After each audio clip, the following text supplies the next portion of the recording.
Hello, welcome back to mein canal.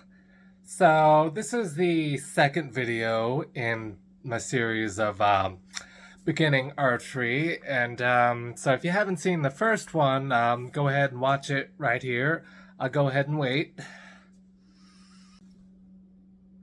So are you done? Dankeschön. So last time we talked about buying our first bow, and there's as I mentioned before, there are several different kinds that you could buy, but I obviously recommend going with a three-piece takedown so that, you can start out relatively low weight, and if you want to go higher weight, you can just buy heavier limbs and all that. So what do you suppose we're going to talk about what we need next when beginning archery?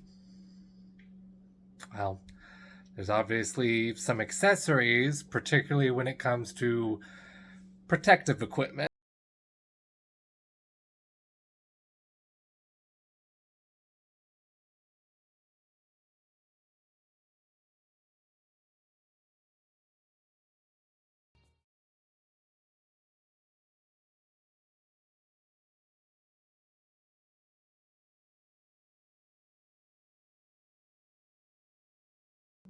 So we have our new bow. We have it nice and strung up like this.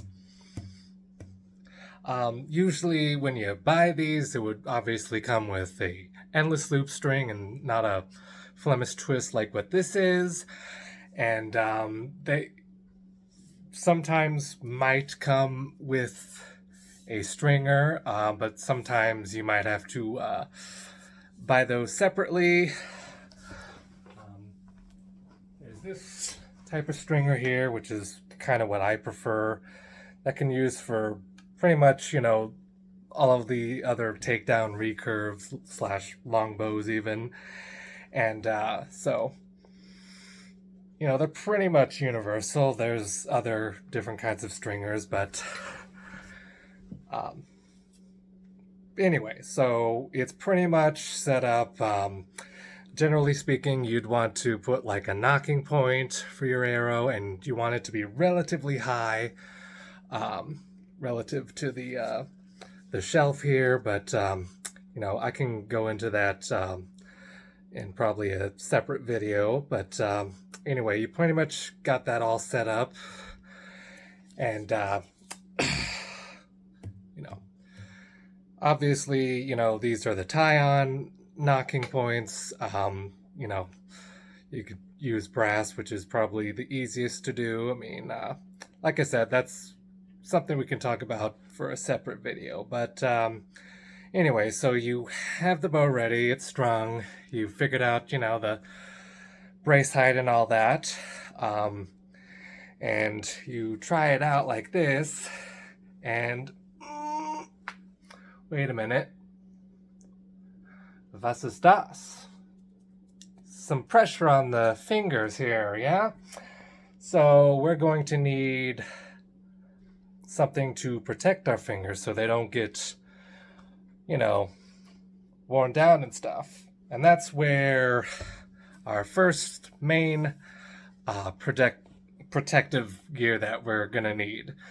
Now, some people use tabs, some people use gloves. I personally would recommend, if you're just starting out, to get a glove like this. This is a shatterproof archery one. There's also several other ones, and you can buy these from Amazon. You can buy them from other stores, specifically even archery stores like Three Rivers Archery has some. But yeah, I definitely recommend a glove first, because when it comes to using tabs, it's a little more complicated. You kind of have to like measure and make sure that it fits your hand pretty well, and sometimes you'd have to work about trimming it, and when you're just starting out, that's not something you really want to get right into, because that's, like I said, it's a little more complicated, a little more complex. But so a 3-finger glove like this is perfectly fine for doing that. And even if this is like 25 pounds, there'll still probably be a good deal of pressure. And But, everyone has different, pain tolerances. But I definitely recommend you get a glove for when you're starting out, because you're probably still not going to be too used to it. And so, gotta have that. And another thing we're going to need for protective gear is an arm guard. It's definitely very important, especially when you're first starting out with archery. There are several different kinds. This is also a shatterproof archery. And I can definitely link some of these into the description if you want to. But see, this one here works pretty good for me.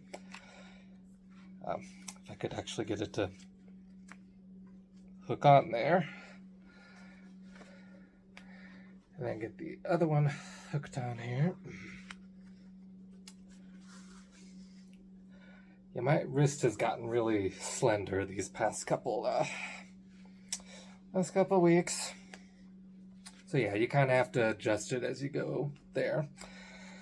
And basically, there you go. You're pretty much ready to go.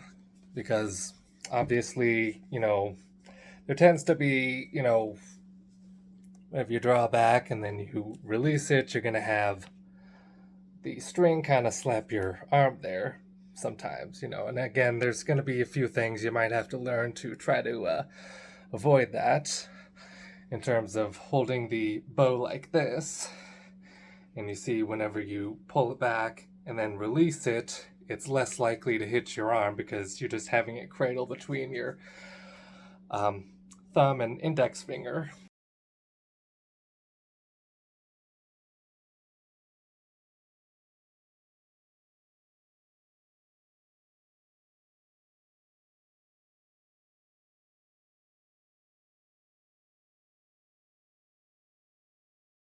Like that, but definitely starting out, you're gonna want to have a arm guard.